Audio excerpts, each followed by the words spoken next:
Bonjour à tous, c'est Aude et j'espère que vous allez bien. On se retrouve aujourd'hui pour une nouvelle vidéo, un nouveau tuto Notion. Donc comme vous avez pu le voir au titre de la vidéo, aujourd'hui on va parler de calendrier éditorial. Avant de commencer le tuto, j'aimerais juste qu'on établisse un petit peu qu'est-ce que c'est qu'un calendrier éditorial, pourquoi vous devriez utiliser un calendrier éditorial et concrètement à quoi ça sert. Un calendrier éditorial, c'est quoi? C'est un calendrier où vous allez pouvoir en fait mettre toute votre communication, tous vos contenus qui vont apparaître sur vos différents canaux de contenu. Que ce soit du blogging, du podcast, YouTube, Instagram, absolument tout ce que vous voulez. Aujourd'hui en particulier, on va créer un calendrier éditorial où il y aura absolument tout. C'est-à-dire que si vous êtes sur YouTube, ça vous servira. Si vous avez un podcast, ça vous servira. Si vous avez une newsletter, ça vous servira. On va vraiment créer un calendrier éditorial qui servira à tout le monde. Et si, comme moi, vous êtes sur plusieurs canaux et vous cherchez à vous développer, vous cherchez à être sur plusieurs canaux par la suite, alors cette vidéo est faite pour vous. Avant qu'on rentre en détail sur la vidéo, je vous le dis ici et je vous le redirai sans doute en partant également, n'hésitez pas à vous abonner, à me mettre un petit pouce bleu et un commentaire, ça aide beaucoup la chaîne à se développer, ça me fait plaisir. Il y a quand même pas mal de vues sur les vidéos, donc je vois qu'il y a des gens qui sont là, qui consomment, mais j'aimerais bien en savoir un petit peu plus sur vous, donc n'hésitez pas à vous abonner, ça me fait extrêmement plaisir. Je vous propose qu'on démarre directement et qu'on se retrouve sur mon écran. On est du coup sur une page complètement vierge, comme vous pouvez le voir, vraiment, voilà, calendrier éditorial, on va commencer de zéro comme d'habitude. Je sais qu'à contrario de certaines des personnes qui font aussi des tutos Notion, qui vont avoir tendance à montrer en fait la template déjà terminée, moi j'aime bien commencer de zéro. N'hésitez pas encore une fois à me dire dans les commentaires si ça vous plaît, ou si, à contrario, vous préféreriez avoir des vidéos un peu plus courtes qui montrent juste l'espace. Donc j'ai déjà une idée en tête, bien entendu, de comment est-ce que j'ai envie de créer ce calendrier éditorial. On va déjà commencer par se faire une base de données qui va nous permettre d'avoir de la visibilité sur les différents réseaux sociaux. Donc ça, moi j'ai décidé de le faire sous format galerie, donc petit tiret de côté, hop, on tape galerie, ça va apparaître de cette manière. Donc moi je démarre une nouvelle base de données de zéro. Tout ce qu'il y a là, on l'enlève. On va lui donner un nom, bien entendu. Donc ici ça va être par exemple calendrier éditorial YouTube, parce que c'est un exemple pour YouTube. Moi j'ai pas forcément envie de voir le nom, donc ça je vais le masquer directement. Donc voilà, j'ai un petit peu ma template en fait de base. Ce que je vais faire moi directement, c'est de créer tous les réseaux sociaux que je vais vous présenter aujourd'hui, mais également une boîte à outils. Qui dit calendrier éditorial dit potentiellement hashtag, tag, idée en vrac, veille concurrentielle, etc. Donc on va également se créer une boîte à outils. Je vous retrouve juste après quand c'est créé. Dans un premier temps, j'ai créé toutes mes pages. Donc, comme vous pouvez le voir, on va parler Instagram, YouTube, Facebook, LinkedIn, blog, newsletter, podcast et également boîte à outils. Et j'ai rajouté mes petites emojis. Je sais que je vais avoir la question, donc je vous le dis tout de suite. Pour ce genre de choses, j'ai tout simplement télécharger en fait l'image du logo d'Instagram et au niveau du logo juste ici, au lieu de choisir un émoticône ou un icône, je vais aller dans personnaliser, j'ai téléchargé la photo et comme ça vous permet d'avoir directement l'image d'Instagram. J'ai du coup rajouté toutes mes images de couverture, tout simplement parce que si vous avez déjà regardé certains de mes tutos, vous savez très bien que c'est quelque chose que j'aime beaucoup faire. Maintenant, je vais vous montrer comment est-ce qu'on peut les afficher. Par défaut, la database galerie va en fait montrer le contenu de chaque page. Donc nous, on va aller dans nos trois petits points qui sont juste ici. On va cliquer sur disposition, on va cliquer sur aperçu de la page et ici, on va cliquer sur image de couverture. Donc automatiquement, vous avez toutes vos images de couverture qui viennent se mettre en place. Donc voilà, comme d'habitude, moi, on est un petit peu sur le même délire que d'habitude. Pour un souci d'esthétique, je vais les afficher en petites pour que ça prenne pas trop de place pour le tuto. Voilà, on va les mettre comme ceci. Voilà, du coup, c'est dommage, il y en a une qui dépasse, mais c'est pas grave. Donc ici, on a tout. On va avoir du coup Instagram, YouTube, Facebook, LinkedIn, blog, newsletter, podcast et la boîte à outils. Je vous propose qu'on commence directement par la boîte à outils parce que ça va aller assez vite. Donc on va à l'intérieur de notre boîte à outils et ici on va tout simplement se créer les trois outils assez classiques, c'est-à-dire idée de contenu, veille concurrentielle et pour finir on va mettre hashtag. On va l'appeler hashtag quand bien même je sais que sur certains outils on va pas utiliser des hashtags, par exemple des articles on met pas des hashtags, sur YouTube on met pas des hashtags mais des tags. On pourrait les appeler, au lieu de les appeler hashtags, on peut très bien les appeler mots-clés. Donc ici on peut créer nos trois pages, alors à vous de voir si vous avez envie de le recréer sous format galerie encore une fois. Moi, je vais simplement créer des pages uniques parce que pour ce genre de choses, c'est pas forcément essentiel d'avoir une galerie. Donc, première page qu'on va créer, on va à l'intérieur. Donc, celle-ci, ça va être idée de contenu, idée en vrac. C'est un peu comme vous avez envie. Ensuite, la deuxième page qu'on va avoir, comme je vous le disais, on va faire une veille concurrentielle parce qu'on n'en parle pas beaucoup, mais c'est utile de savoir un petit peu qui sont nos concurrents et ce qu'ils font. Et pour terminer, on va faire une dernière page qu'on va appeler mots-clés. Donc, on a nos 3 pages, idée de contenu, veille concurrentielle et mots-clés. Maintenant, on va pouvoir aller travailler à l'intérieur. Qu'est-ce qu'on va y mettre concrètement? Donc, sur la partie idée de contenu, ça va être assez simple. On va se créer un tableau tout simplement pour mettre toutes nos idées de contenu vraiment en vrac et sous différents types de formats. Ça peut être sous un format du coup de pôle, un petit peu de thématique, ou alors ça peut vraiment être sous un format des différents réseaux sociaux.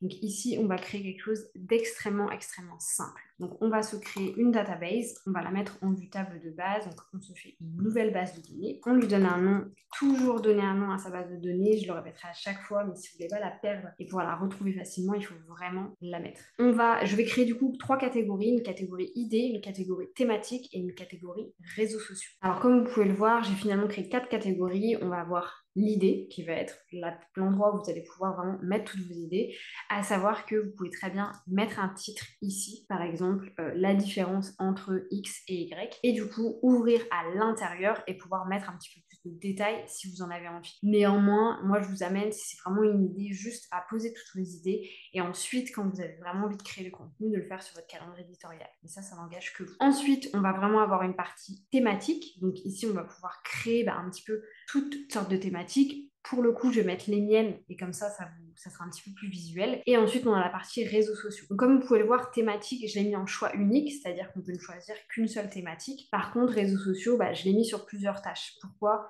Par contre, réseaux sociaux, je l'ai mis en multi-sélection parce que tout simplement, potentiellement, vous allez pouvoir faire le même contenu sur Instagram et sur YouTube.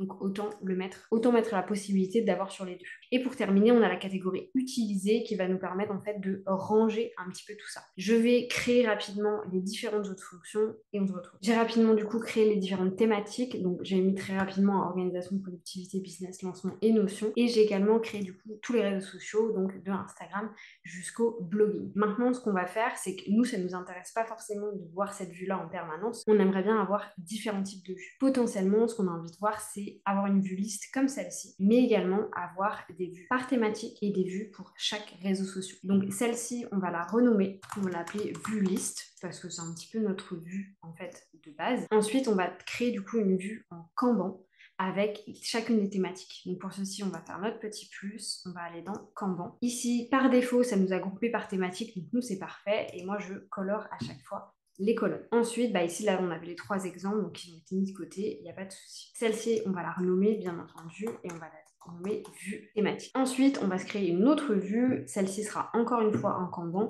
par contre elle ne va pas être groupée avec les thématiques, comme vous l'avez noté, elle va être groupée avec les réseaux sociaux. Et cette fois-ci, on colore également les colonnes. Donc comme vous pouvez le voir, ça ne s'est pas forcément mis dans le sens où c'était. Donc là, c'est vraiment à vous de voir si vous voulez tout remettre dans le bon sens ou alors si vous voulez simplement utiliser. Dans tous les cas, pour moi, c'est pas essentiel de venir remettre dans le bon sens. Donc vous pouvez très bien laisser organiser de cette manière.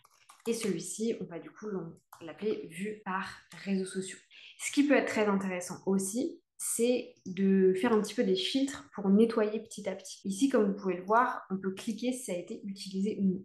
À nous, potentiellement, ça va nous intéresser une fois que c'est utilisé, que ça disparaisse. Donc, ce qu'on va faire, c'est qu'on va également se créer une vue qui va s'appeler vue utilisée. Comme ça, on saura ce qui a déjà été utilisé. On peut le laisser en table, ça ne pose pas de souci.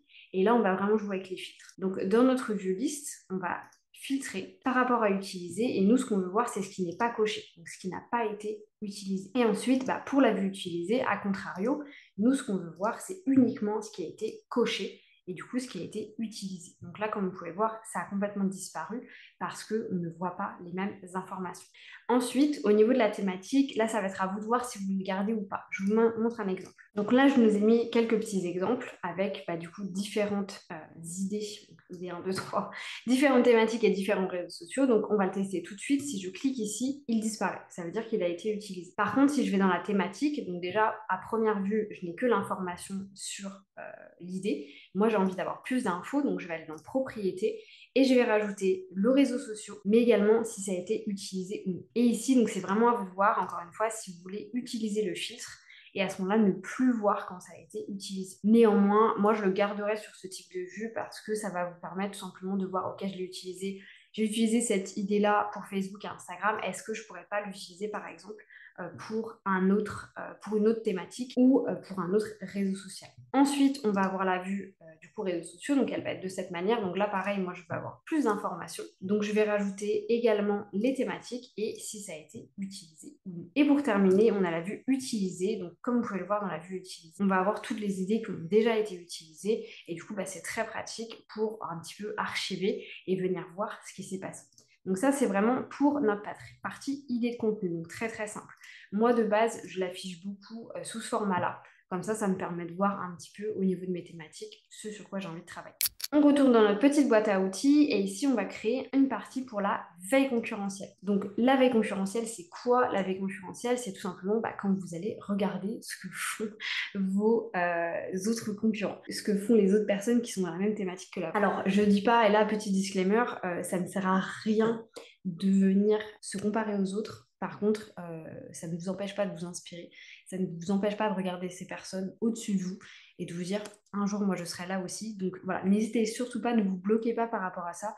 C'est pas mauvais de connaître ses concurrents, c'est pas mauvais de regarder ce que font ses concurrents. Aucun souci là-dessus. Donc par rapport à la veille concurrentielle, on va créer quelque chose d'assez classique. Ici, on va juste se créer une database extrêmement simple. On va le mettre sous format liste, comme ça vous aurez la liste des différents concurrents.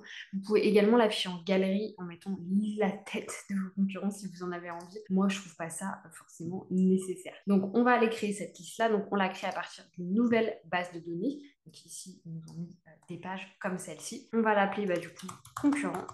Et ici, ce qu'on va faire, c'est qu'on va se créer en fait une template de base pour pouvoir répondre toujours à peu près aux mêmes questions. Donc, on se crée un nouveau modèle. On va l'appeler ici nouveau. Moi, cette partie-là, j'en ai pas besoin. Ok, et ici, personnellement, moi, ce que j'aime bien faire vis-à-vis de mes concurrents, et c'est ce que font la plupart des gens, c'est d'aller regarder les posts qui ont bien marché, peu importe les réseaux, mais également faire une petite veille un petit peu sur la stratégie de la personne, les offres de la personne. Donc moi, j'ai créé une petite template extrêmement simple, le top 5 des posts, donc là, je peux venir mettre un petit peu des commentaires, ce genre de choses, mettre un screenshot, tout ça, mais le plus important, en fait, ça va vraiment être cette partie-là, c'est par rapport aux offres de votre concurrent, de savoir quel type d'offre il va avoir, quel type de prix est-ce qu'il fait, mettre un petit peu les commentaires et mettre presque aussi, on pourrait rajouter la stratégie. Qu'est-ce qu'il va mettre en place pour vendre, etc. Ce genre de choses. C'est très important que vous ayez quand même conscience de ce que font vos concurrents, parce que s'ils le font, c'est potentiellement que ça marche et que ça ne vous coûte rien de réutiliser des choses qui fonctionnent déjà. Encore une fois, petit disclaimer, ça ne s'appelle pas copier, ça s'appelle inspirer. Dans les temps dans lesquels nous vivons aujourd'hui, personne n'invente quelque chose d'innovateur. Si vous le faites, bravo à vous et mettez-moi un commentaire dans cette vidéo parce que j'aimerais bien venir vous serrer la main pour de vrai. Mais voilà, personne aujourd'hui n'invente les choses. Je veux dire, toutes les notions, toutes les connaissances sont plus ou moins available, que ce soit dans plusieurs langues aussi, parce qu'il y a plein de choses qui ne sont pas forcément available en français, mais qui le sont déjà en anglais. Donc, faut pas croire quand un Français arrive avec une super idée qu'il a une idée de ouf. Potentiellement, c'est qu'il s'est inspiré de quelqu'un d'autre. Je ne vais pas rentrer dans un débat par rapport à ça, mais voilà du coup pour la petite partie concurrent. Et ici, ce que vous pouvez faire du coup à chaque fois, c'est créer une nouvelle page. Donc par exemple, ici, on va l'appeler Aude Georgelin. Bien. Et ici, du coup, nouveau. Et donc par défaut, comme je vous disais, ça va venir vous mettre la template et ça vous permet de venir remplir un petit peu, venir updater. Et du coup, vous savez que vous avez toujours plus ou moins des informations par rapport à votre concurrent. Petite information par rapport à la nouvelle version de Notion. Donc là, c'est nouveau depuis 2 semaines, mais on ne sait jamais suivant quand est-ce que vous allez regarder cette vidéo. Vous avez la possibilité ici de changer le mode de vue. Ici, on a un aperçu latéral, donc sur le côté. Vous pouvez également mettre en centré, c'est comme avant, et directement en pleine page. Et vous pouvez modifier la vue par défaut, donc ça veut dire qu'à chaque fois, ça s'ouvrira de cette manière-là. Nous, on retourne dans notre boîte à outils et maintenant, on va faire notre partie sur les mots-clés. Donc les mots-clés, concrètement, donc ça va être vos hashtags, ça va être vos différents tags, etc. Donc je parle de tags parce que là je parle en particulier du YouTube, mais par exemple sur les tags que vous allez utiliser pour YouTube, ils vont être extrêmement spécifiques en fait à vos vidéos. Donc pour moi ça sert pas forcément trop de travailler dessus. Par contre c'est intéressant vraiment d'avoir un espace où vous allez pouvoir mettre tous vos mots-clés. Par rapport à vos mots-clés, personnellement, moi ce qu'on m'a appris, c'est d'aller vers 3 catégories. La catégorie thématique, la catégorie qui vous êtes vous et la catégorie qui est-ce que vous visez. Donc là on va faire quelque chose de très simple où vous allez pouvoir tout simplement mettre vos différents hashtags. Donc par exemple on peut se faire une petite catégorie thématique. Donc ici j'ai créé en fait 3 colonnes. Là je trouve que ça sert à rien d'aller faire une database, enfin c'est plus vous prendre la tête qu'autre chose. Donc moi je vous conseille de vraiment bien mettre vos mots-clés ici par rapport à votre thématique. Donc pour moi ça serait organisation, productivité, etc. Et tous les mots-clés qui sont en lien avec ça. Qui je suis, c'est moi qui je suis, je suis une entrepreneuse, je suis une femme entrepreneur, etc. Et qui je vise, peut-être que je vise les coachs business, les coachs de vie, les personnes qui débutent, etc. Donc vraiment que vous ayez vos mots-clés assemblés juste ici. Donc voilà pour la petite partie boîte à outils. Je vais pas rester trop longtemps là-dessus, j'ai passé déjà beaucoup de temps dessus. Donc je vous propose qu'on retourne à notre calendrier éditorial. Nous voici de retour du coup sur notre calendrier éditorial. Maintenant, on va créer le calendrier à proprement parler. Donc comme vous pouvez le voir, on va créer différents types de réseaux sociaux. Néanmoins, il y aura uniquement un seul calendrier avec différents types de vues et on va utiliser beaucoup de filtres, comme vous vous en doutez. Donc la première chose qu'on va faire, c'est créer un calendrier avec absolument tout votre contenu. Donc celui-ci, cette partie-là, en fait, on va l'appeler tout mon contenu et on va commencer. Alors on ne va pas créer un calendrier tout de suite, on va d'abord créer une vue liste pour pouvoir mettre nos différents éléments. Donc moi, je lui donne un nom directement, je l'appelle mon contenu vidéo YouTube, c'est juste pour la retrouver, mais on va masquer de base. Et la première vue qu'on va créer, ça va être la vue en liste classique. Bien entendu, la première chose qu'on va avoir, c'est la description. On va avoir du coup notre description en premier. Ensuite, bien entendu, il va falloir qu'on ait le choix des différents réseaux sociaux. Donc, j'ai créé les différents réseaux sociaux. Encore une fois, je l'ai mis au format multisélection parce que potentiellement, vous allez faire les mêmes contenus en même temps sur différents réseaux sociaux. En grande surprise, on va rajouter la date. Hop, on change notre type, on va pour date. Et moi, j'aime bien avoir, soit on peut mettre format complet, soit format jour-année et le format de l'heure 24 heures. Ensuite, on va ajouter un format état. Donc, bien entendu, on va sélectionner la partie état.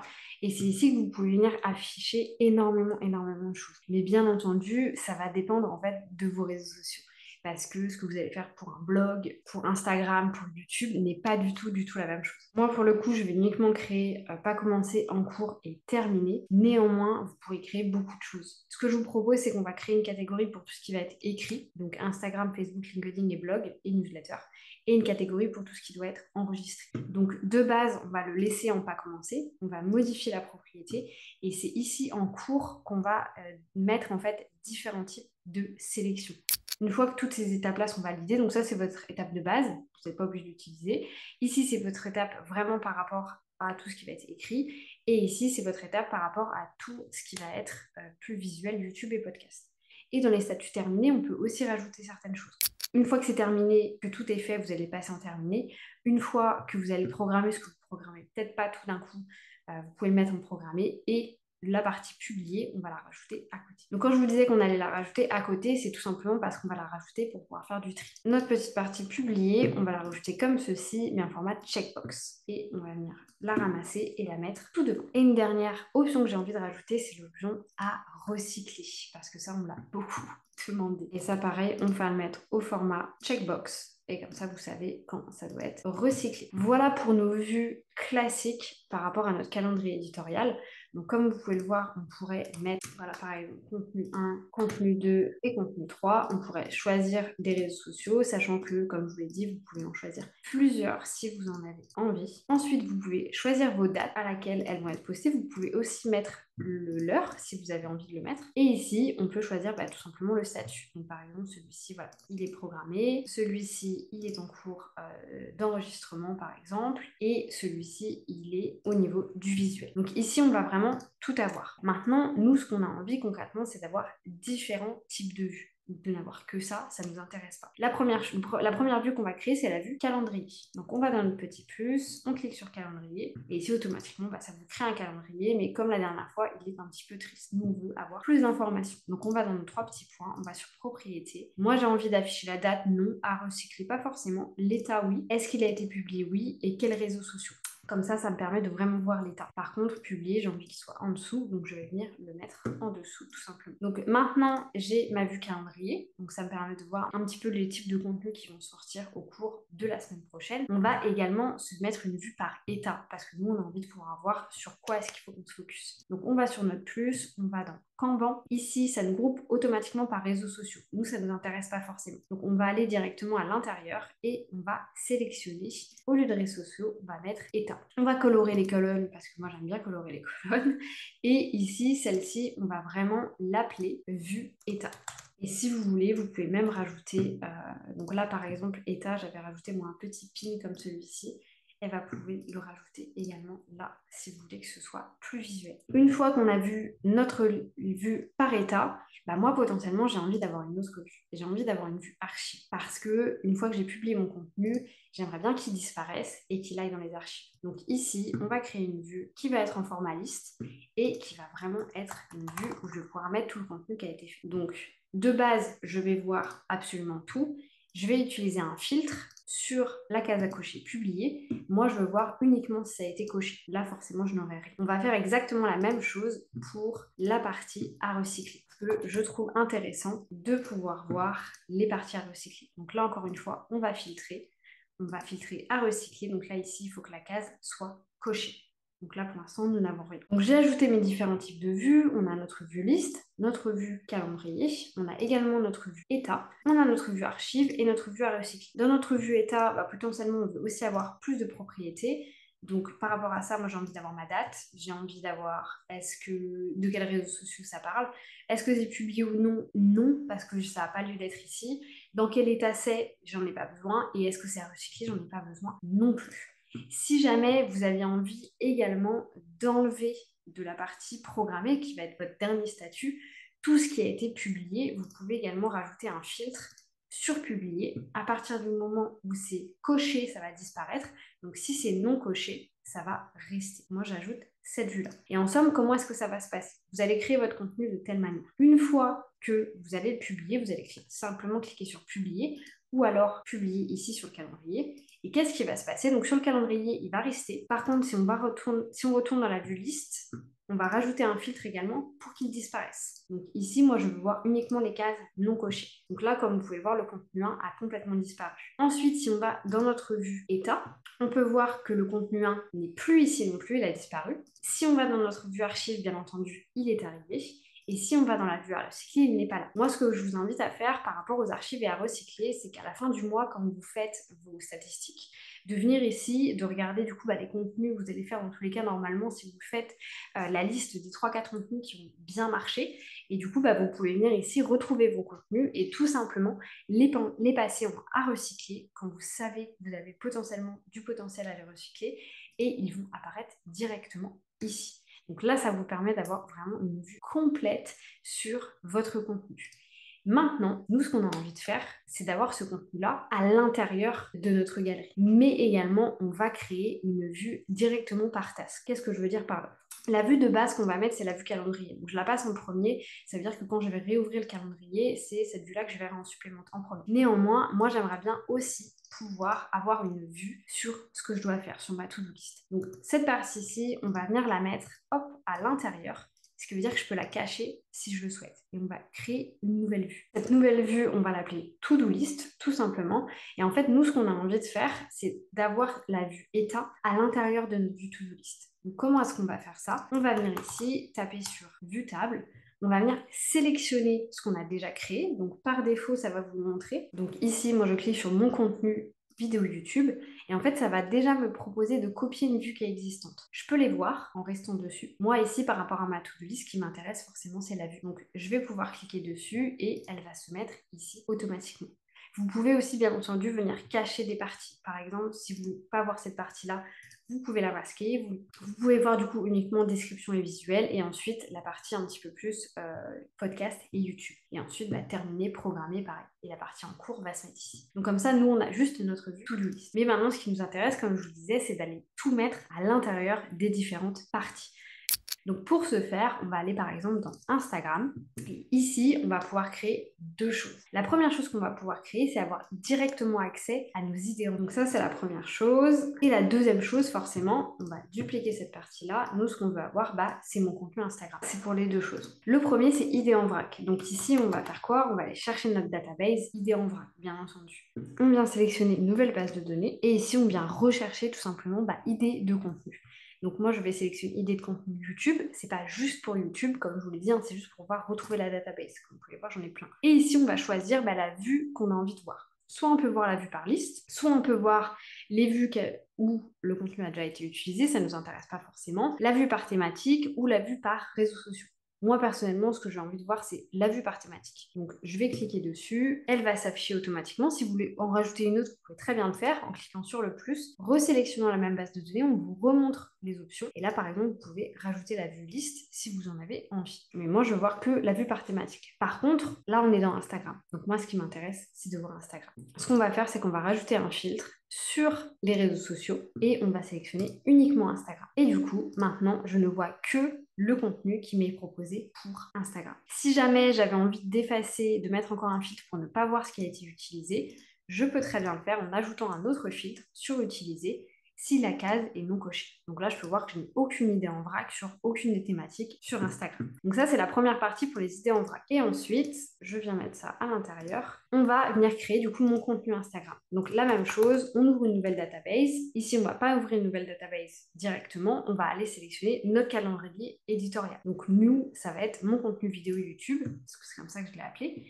Et ici, encore une fois, on a tous nos différents types de vues. Alors, calendrier, pour moi, il est non négociable. Ensuite, on va également rajouter sans doute la vue liste, parce qu'on ne va pas se cacher qu'elle est très pratique. On peut aussi se mettre, si on a envie, la vue par état. On peut également venir se rajouter les archives, ça peut toujours être intéressant. Et très honnêtement, ça peut être cool aussi d'avoir la partie à recycler. Donc voilà, là j'ai tout affiché, j'ai accès exactement aux mêmes informations que j'ai sur ma template principale. Sauf que là, j'ai un problème, je vois tout. Je vais voir si je descends LinkedIn, Instagram, YouTube. Moi, ça m'intéresse pas. Je veux voir que Instagram. Donc on va filtrer encore une fois. Sur toutes les vues, donc une par une, vous allez filtrer, aller dans réseaux sociaux, sélectionner Instagram. Et voilà, j'ai rajouté du coup mon filtre sur Instagram. Donc maintenant, je ne peux voir que Instagram. Ce qui veut dire aussi que si ici, j'essaie de créer un nouveau contenu, je vais cliquer dessus. Par défaut, ça va me proposer Instagram. Et ici, du coup, je vais pouvoir remplir mes informations. Par exemple, contenu 4, mettre ma date, elle sera automatiquement mise. Et ici, je vais pouvoir mettre tout mon contenu directement à l'intérieur. Et ici, on peut faire la même chose. Si vous avez envie de le cacher, vous pouvez le cacher. Honnêtement, on n'est pas obligé parce que du coup, l'intérêt, c'est de pouvoir venir là et voir votre contenu assez facilement. Encore une fois, n'hésitez pas, si vous avez envie que l'ouverture se fasse sur une vue ou une autre, à choisir tout simplement et à modifier, à le mettre en premier. Ça veut dire que ça s'ouvrira en premier sur celui-là. Maintenant, ce qu'il vous reste à faire, c'est tout simplement de venir mettre les mêmes informations à l'intérieur de chacune des pages. Et pour ce faire, on va venir sélectionner tout ce qu'on a créé, aller dans notre page YouTube, on va coller. Donc, comme vous pouvez le voir, j'ai uniquement collé. Et ici, la seule chose que j'ai à faire du coup, c'est venir changer mes filtres. Donc, bien entendu, je ne suis plus sur Instagram, je suis sur YouTube. Donc ce qui m'intéresse, c'est de voir le contenu YouTube. Et vous pouvez faire ça du coup sur tout. Alors forcément, ça prend un petit moment de le faire une bonne fois pour toutes. Mais une fois que c'est fait, vous aurez accès uniquement au contenu qui vous intéresse. Et voilà pour votre calendrier éditorial. Maintenant, vous avez un calendrier éditorial qui est complet. Vous avez la visibilité sur absolument tout, tous vos réseaux sociaux, tout votre contenu, ce qui doit être fait. Il n'y a plus qu'à y aller. Merci à tous d'avoir suivi ce tuto, j'espère que cette vidéo vous aura plu. N'hésitez pas à me dire en commentaire si vous aimeriez bien avoir cette template gratuite et peut-être que je la rajouterai sous la vidéo plus tard. Si vous avez des besoins spécifiques par rapport à Notion, n'hésitez pas à les mettre en commentaire. Vraiment, moi je m'inspire de vos idées, donc plus vous me donnez d'idées, plus j'aurai d'idées pour faire du contenu. Sur ce, n'hésitez pas à vous abonner, mettre un petit pouce bleu, un petit commentaire. Ça aide beaucoup la chaîne à se développer et ça me fait extrêmement plaisir. Il faut savoir que ce genre de vidéos, moi je prends énormément de temps pour les faire. Donc là on est à peu près à 1 heure de vidéo, sachant qu'avant ça, bien entendu, il y avait de la préparation. Il y avait à peu près, il y avait des heures de préparation, mais après parce que c'est un dossier, enfin c'est quelque chose d'assez conséquent. Il y avait beaucoup de préparation par rapport à ça. Il y a beaucoup de préparation pour filmer. Et il y a également beaucoup de préparation pour le monter derrière. Là j'ai à peu près 3-4 heures de montage derrière pour cette vidéo. Donc quand je reçois un petit pouce bleu, un petit commentaire, ou quelqu'un s'abonne après avoir regardé un de mes tutos, ça me fait vraiment chaud au cœur et c'est un petit peu comme ça que ça me paye. Donc n'hésitez pas, si vous voulez me faire plaisir, c'est complètement gratuit, ça ne vous engage à rien et ça me fait plaisir. Sur ce, je vous souhaite une très belle journée et on se retrouve